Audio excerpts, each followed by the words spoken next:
Students, welcome to my channel biology world. तो आज हम करने वाले हैं the chapter from class 12 botany section molecular basis of inheritance. तो मॉलिक्यूलर बेसिस ऑफ इनहेरिटेंस में बेसिकली जो मेंडल का फैक्टर था उसका जो केमिकल नेचर था वो पता चल गया था। तो हम फर्स्ट लिख सकते हैं स्टेटमेंट कि जो मेंडल का फैक्टर था, मेंडल्स फैक्टर वाज नोन। ठीक है, तो मेंडल का जो फैक्टर था उसका केमिकल नेचर हमें इस चैप्टर में पता चल गया और हमें ये पता चला कि जो मेंडल का फैक्टर था मतलब कि जो जेनेटिक मटेरियल था, जेनेटिक मटेरियल क्या था? तो जेनेटिक मटेरियल था डीएनए। डीएनए को हम और क्या बोल सकते हैं? तो इसको हम बोल सकते हैं डीऑक्सी राइबो न्यूक्लिक एसिड। ठीक है, फिर हमें ये पता चल गया कि जो न्यूक्लिक एसिड्स होते हैं, न्यूक्लिक एसिड किससे बनते हैं? तो ये पॉलीन्यूक्लियोटाइड से बनते हैं। किससे बनते हैं? पॉलीन्यूक्लियोटाइड से बनते हैं। तो बेसिकली हमें न्यूक्लिक एसिड के बारे में इंफॉर्मेशन मिल गई थी कि न्यूक्लिक एसिड्स होते हैं डीएनए एंड आरएनए। तो हम यहाँ पे नेक्स्ट देखेंगे कि न्यूक्लिक एसिड की जो बेसिक इंफॉर्मेशन मिली थी वो क्या थी। तो न्यूक्लिक एसिड के अंदर हमने देखा कि हमारे पास थे डीएनए और आरएनए। तो न्यूक्लिक एसिड में हमारे पास है डीएनए और है हमारे पास आरएनए। तो जो डीएनए था इट वाज जेनेटिक मटेरियल। तो ये जेनेटिक मटेरियल था in most of the organism. तो मोस्ट ऑफ द ऑर्गेनिज्म में जो जेनेटिक मटेरियल था दैट वाज द डीएनए। तो it was genetic material in most of the organism, most of the organisms. ठीक है, आरएनए जो था that was also genetic material but it was found in the viruses. तो ये किसका genetic material था? तो it was the genetic material for viruses. अब हम ये देखेंगे कि जो आरएनए था, आरएनए सिर्फ जेनेटिक मटेरियल का ही काम नहीं करता है, आरएनए मैसेंजर की तरह भी काम करता है। तो आरएनए जब मैसेंजर की तरह काम करता है, हमें पता है एमआरएनए के बारे में, जो आरएनए होता है वो एक अडेप्टर मॉलिक्यूल की तरह भी काम करता है। तो हम देखते हैं कि ये क्या करता है, एक अडेप्टर मॉलिक्यूल की तरह काम करता है, जो हमने देखा है एज अ टीआरएनए। आरएनए जो होता है वो और क्या करता है? तो आरएनए एक स्ट्रक्चरल कंपोनेंट की तरह भी काम करेगा। तो हम देखेंगे कि आरएनए क्या कर रहा है, स्ट्रक्चरल कंपोनेंट की तरह काम कर रहा है, जैसे कि आरआरएनए। और जो आरएनए है वो एक कैटालिटिक फंक्शन भी करता है। Catalytic function means catalytic functions means मतलब जो हमने देखा था कि जो राइबोजाइम होते हैं, ठीक है, तो राइबोजाइम क्या करेगा, राइबोजाइम एंजाइम की तरह काम करेगा और कैटालिटिक फंक्शन करेगा। तो ये हमने देखा डीएनए और आरएनए के बारे में बेसिक इंफॉर्मेशन। ठीक है, अब हम आगे बढ़ेंगे, थोड़ा सा हम डीएनए को स्टडी करेंगे क्योंकि हमने देखा कि जो डीएनए है वो मेन जेनेटिक मटेरियल है। तो हम थोड़ा सा डीएनए की स्टडी करेंगे। तो विल मूव विद दैट। ठीक है, तो हम पढ़ेंगे अब डीएनए के बारे में। तो डीएनए क्या है? Actually it is a long polymer, हम कह सकते हैं it is long polymer of polynucleotide chain, polynucleotide chain. तो हम कह सकते हैं कि डीएनए क्या है? डीएनए एक्चुअली एक लॉन्ग पॉलीमर है, किसका? न्यूक्लियोटाइड का, या हम कह सकते हैं it is a polynucleotide chain. अब हमें एनसीईआरटी में कुछ ऑर्गेनिजम्स के nucleotide and base pair sequences दे रखे हैं जो हमें पता होना चाहिए। तो सबसे पहले हम देखेंगे कि इट इज गिवन 174 बैक्टीरियोफेज। ठीक है, तो 174 बैक्टीरियोफेज का न्यूक्लियोटाइड सीक्वेंस दे रखा है that is 5386 nucleotide.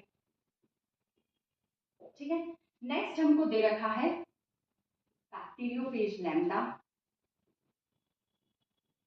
Bacteriophage lambda, इसका सीक्वेंस हमको दे रखा है दैट इज 48,502 बेस पेयर्स। अब यहाँ बेस पेयर है मतलब ये डबल स्ट्रैंडेड है और यहाँ न्यूक्लियोटाइड ही दिया है मतलब कि ये है सिंगल स्ट्रैंडेड। नेक्स्ट अपन बात करेंगे किसकी? इकोलाई की। तो इकोलाई के अंदर हमें जो दे रखा है that is 4.6 × 10⁻⁶ base pair. Then last हमें बोल रखा है हैप्लॉइड जीनोम। तो ह्यूमन जीनोम दे रखा है हमको, वो भी हैप्लॉइड कंडीशन में। तो it is 3.3 into 10⁹ base pair. तो this are some basic information जो हमें न्यूक्लियोटाइड और बेस पेयर की एनसीईआरटी में दे रखी है and we should know this. Okay, अब अपन आगे बढ़ते हैं और नेक्स्ट हम देखेंगे। अभी हमने देखा कि जो डीएनए होता है वो एक्चुअली क्या होता है, हमने देखा कि जो डीएनए होता है दैट इज पॉलीन्यूक्लियोटाइड। तो अब हम देखेंगे कि ये जो पॉलीन्यूक्लियोटाइड है इसको हम बनाते कैसे हैं। तो ये जो पॉलीन्यूक्लियोटाइड है that will be made by nucleotide. कैसे बनेगा, अब पॉलीन्यूक्लियोटाइड है मतलब न्यूक्लियोटाइड, पॉली मीन्स बहुत सारे, न्यूक्लियोटाइड मीन्स न्यूक्लियोटाइड मतलब एक बहुत सारे न्यूक्लियोटाइड की चेन को हम कह सकते हैं कि दिस इज पॉलीन्यूक्लियोटाइड। अब हमें पॉलीन्यूक्लियोटाइड तो समझ में आ गया, अब हमें बनाना है nucleotide. So we are going to make the nucleotide. अब हम बनाएंगे न्यूक्लियोटाइड। तो हम देखेंगे कि जो न्यूक्लियोटाइड होता है वो कैसे बनता है। तो न्यूक्लियोटाइड बनाने के लिए हमें चाहिए होता है, सबसे पहले हमें चाहिए नाइट्रोजनस बेस। तो हमें क्या चाहिए, नाइट्रोजनस बेस। उसके बाद हमें चाहिए एक शुगर। क्या चाहिए हमें, शुगर। यहाँ पे हम कौन सी शुगर लेते हैं, तो यहाँ हम लेते हैं पेंटोज शुगर। क्या लेते हैं, पेंटोज शुगर। पेंटोज शुगर मतलब इट इज 5 कार्बन का शुगर। और शुगर में हम यहाँ पे दो टाइप की शुगर लेते हैं, एक है राइबोज शुगर एंड दूसरी है डीऑक्सी राइबोज शुगर। ठीक है, तीसरा कंपोनेंट जो हमें न्यूक्लियोटाइड बनाने के लिए चाहिए that is a phosphate group. तो हम लेते हैं एक फॉस्फेट ग्रुप। तो we are taking a phosphate group. ठीक है, अब हम इसको वन बाय वन स्टडी करते हैं। तो first of all we study about nitrogenous base. तो हम स्टार्ट करते हैं विथ नाइट्रोजनस बेस। तो आवर टॉपिक इज, अब हम लिखते हैं यहाँ पे, okay let it be, will start from here. तो हम लिखेंगे नाइट्रोजनस बेस। ठीक है, अब जो नाइट्रोजनस बेसेस होते हैं वो दो कैटेगरी में डिवाइड किए जा सकते हैं, that is purines and pyrimidines.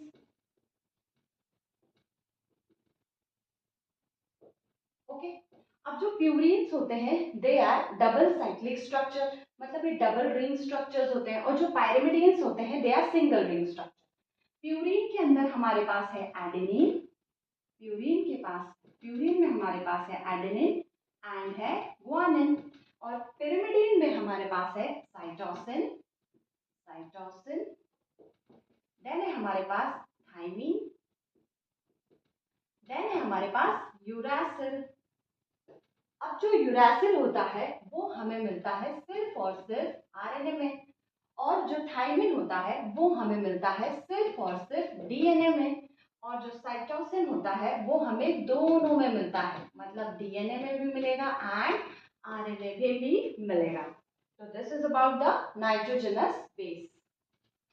Sugar तो हमने देख ही ली थी कि we have two types of sugar, that is ribose and deoxy ribose. अब हम बात करते हैं न्यूक्लियोसाइड्स की। किसकी बात करेंगे, न्यूक्लियोसाइड्स की। अब देखो न्यूक्लियोसाइड्स क्या होते हैं, जो हमारा शुगर है, हमारा शुगर जब नाइट्रोजनस बेस के साथ जुड़ता है तो बन जाता है न्यूक्लियोसाइड, और जब हमारा sugar nitrogenous base and phosphate तीनों के साथ जुड़ता है तब बन जाता है न्यूक्लियोटाइड। तो सबसे पहले हम न्यूक्लियोसाइड बनाएंगे। न्यूक्लियोसाइड मीन्स हमारा शुगर प्लस नाइट्रोजनस बेस। तो हमारे पास जो शुगर है वो कौन सी है, राइबोज शुगर है। ठीक है, तो ये है हमारी राइबोज शुगर।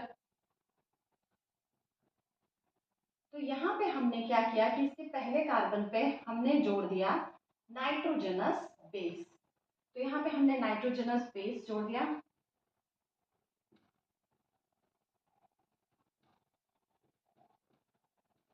ठीक है, तो यहाँ हमने नाइट्रोजनस बेस जोड़ दिया। अब ये जो बॉन्ड है ये कहलाता है एन ग्लाइकोसिडिक लिंकेज। क्या कहलाता है ये, एंड ग्लाइकोसिडिक लिंकेज। तो वो बॉन्ड जो शुगर और नाइट्रोजनस बेस को ज्वाइन करता है, वो बॉन्ड जो शुगर और नाइट्रोजनस बेस को ज्वाइन करता है, उसको हम बोलते हैं एन ग्लाइकोसिडिक लिंकेज। एन इसलिए बोल रहे हैं क्योंकि नाइट्रोजनस बेस के नाइट्रोजन के साथ ये अटैच होता है। अब यहाँ पे है हमारा शुगर, तो ये हो गया हमारा शुगर और ये हो गया हमारा नाइट्रोजनस बेस, और ये कंप्लीट कहलाता है न्यूक्लियोसाइड। तो this is known as nucleoside. अब अगर अपन आरएनए की बात करें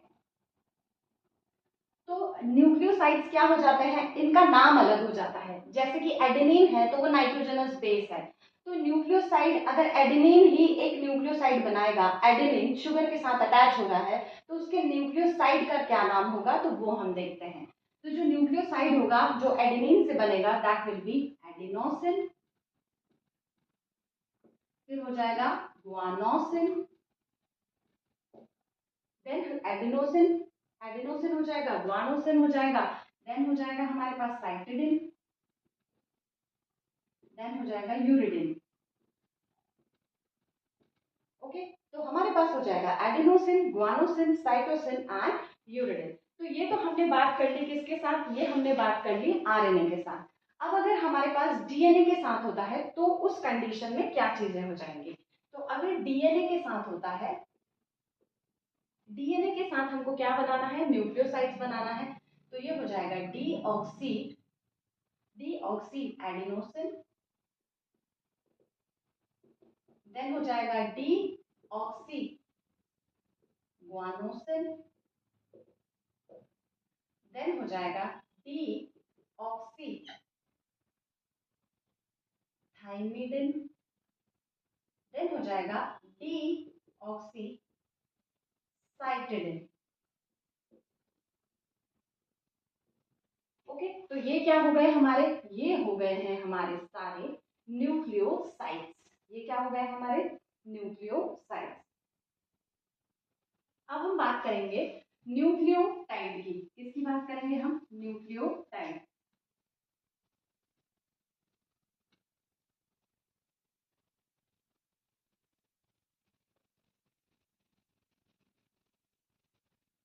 ओके, तो हमने अभी तक न्यूक्लियोसाइड पढ़ा, अब हम पढ़ेंगे न्यूक्लियोटाइड। अब न्यूक्लियोटाइड क्या होते हैं, न्यूक्लियोटाइड का मतलब होगा इसमें हम ऐड कर देंगे nitrogenous base plus sugar plus phosphate. जब ये तीनों चीजें जुड़ जाती है तब इस जो कंपाउंड बनता है उसको हम बोलते हैं न्यूक्लियोटाइड। अब न्यूक्लियोटाइड बनाने के लिए again what we will do, हम ले लेंगे शुगर। ठीक है, शुगर ले लिया। अब हमने क्या किया इस पे कि यहाँ पे हम जोड़ देंगे हमारा नाइट्रोजनस बेस। ये हमें पता है कि क्या है, एन ग्लाइकोसिडिक लिंकेज। ठीक है, यहाँ पे हम OH, यहाँ पे जो CH2 था उसका OH निकल जाएगा, और यहाँ पे क्या होगा, यहाँ पे हमें जुड़ जाएगा एक फॉस्फेट। तो यहाँ क्या जुड़ेगा, फॉस्फेट। ठीक है, तो यहाँ जुड़ गया फॉस्फेट, और ये जो फॉस्फेट जिस बॉन्ड से जुड़ा है इसको बोलते हैं अपन फॉस्फो एस्टर बॉन्ड। इसको क्या बोलते हैं अपन, फॉस्फो एस्टर बॉन्ड। तो ये है फॉस्फो एस्टर बॉन्ड जिससे हमारा शुगर और फॉस्फेट जुड़ा है। ये है ग्लाइकोसिडिक बॉन्ड जिससे हमारा शुगर और नाइट्रोजनस बेस जुड़ा है, और इस पूरे को हम बोलते हैं न्यूक्लियोटाइड। क्या बोलते हैं, न्यूक्लियोटाइड। अब अपन बात करते हैं कि आरएनए में न्यूक्लियोटाइड का नाम क्या होगा, और डीएनए के लिए जो न्यूक्लियोटाइड्स रहते हैं उनका नाम क्या होता है। तो यहाँ पे हम देखेंगे कि आरएनए के लिए हमारे पास हो जाएगा एडिनाइलिक एसिड, देन हमारे पास हो जाएगा गुआनाइलिक एसिड, देन हमारे पास हो जाएगा साइटिडाइलिक एसिड, देन हो जाएगा यूरिडाइलिक एसिड। ओके, डीएनए के लिए हमारे पास हो जाएगा डीऑक्सी एडिनाइलिक एसिड, देन हो जाएगा डीऑक्सी गुआनाइलिक एसिड, देन हो जाएगा deoxy thymidylic acid, and deoxycytidinic acid. Okay, तो ये हो जाएगा हमारा आरएनए और डीएनए के अंदर इनके नाम हो जाएंगे, ठीक है। ओके, नाउ हम स्टार्ट करेंगे कि हमारा जो डीएनए है एक्चुअली बनता कैसे है। तो अभी हमने पढ़ा कि जो डीएनए है वो पोलीन्यूक्लियोटाइड से बना है। कैसे बना है डीएनए? पोलीन्यूक्लियोटाइड, मतलब न्यूक्लियोटाइड की चेन। हमने देखा कि न्यूक्लियोटाइड कैसे बनता है, तो हमने ये देखा कि न्यूक्लियोटाइड बनाने के लिए हमें चाहिए रहता है एक शुगर मॉलिक्यूल, और एक चाहिए रहेगा हमें नाइट्रोजनस बेस, और हमें एक चाहिए रहेगा फॉस्फेट ग्रुप। तो ये है हमारा sugar, nitrogenous base and phosphate group. यहाँ पे भी हम देखेंगे कि हमें चाहिए एक शुगर, ठीक है, फिर यहाँ हमें एक चाहिए नाइट्रोजनस बेस और एक हमें चाहिए फॉस्फेट, ठीक है। तो इसी तरीके से यहाँ एक और हम बना लेंगे।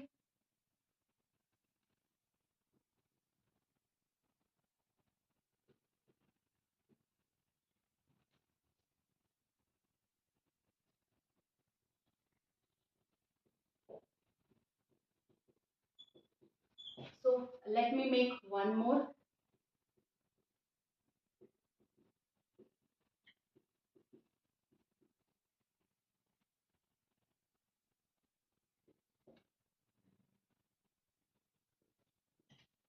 Okay. तो हम यहाँ पे देखेंगे कि ये एक न्यूक्लियोटाइड है, phosphate sugar and nitrogenous base, phosphate sugar and nitrogenous base, phosphate sugar and nitrogenous base. अब ये जो एक न्यूक्लियोटाइड है इसको हमने ये दूसरे न्यूक्लियोटाइड के साथ जोड़ दिया। अब इसमें होता क्या है कि ये जो फॉस्फेट है ये अपने शुगर के साथ तो बॉन्ड बनाता ही है, ऊपर वाले की शुगर के साथ भी बॉन्ड बनाता है। तो ये जो फॉस्फेट बॉन्ड बनाता है इसको हम बोलते हैं फॉस्फोडाइएस्टर बॉन्ड। क्या बोलते हैं? Phosphodiester bond. तो ये कैसे बनता है? तो ये बनता है हमारा जो फॉस्फोडाइएस्टर बॉन्ड होता है वो 3' 5' फॉस्फोडाइएस्टर बॉन्ड होगा। इसमें दो न्यूक्लियोटाइड्स को जोड़ दिया जाएगा। दो न्यूक्लियोटाइड को जोड़ देंगे तो ये बन जाएगा डाइन्यूक्लियोटाइड, और दो के अलावा अगर और भी न्यूक्लियोटाइड्स को हम जोड़ेंगे तो ये बन जाएगा पॉलीन्यूक्लियोटाइड। तो यहाँ पे एक पॉलीन्यूक्लियोटाइड की चेन है, ये दूसरी पॉलीन्यूक्लियोटाइड की चेन है। तो हम देखेंगे कि ये फॉस्फेट इस शुगर से भी अटैच है, इससे भी, ये वाला इससे भी अटैच है, और इससे भी, ये वाला एक फ्री है।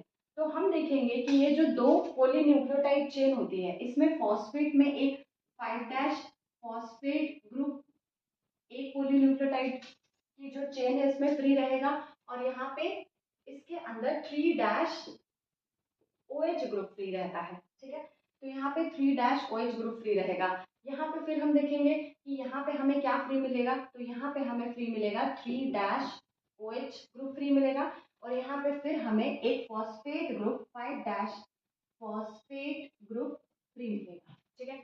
तो यहाँ पे ये जो न्यूक्लियोटाइड चेन का सीक्वेंस होता है ये इसकी पोलैरिटी, या ये हम कह सकते हैं कि इसकी जो पोलैरिटी होती है वो कैसी होती है, 5' 3' होगी, और इसके सामने जो पॉलीन्यूक्लियोटाइड चेन रहेगी उसकी पोलैरिटी इससे एंटी पैरेलल होगी।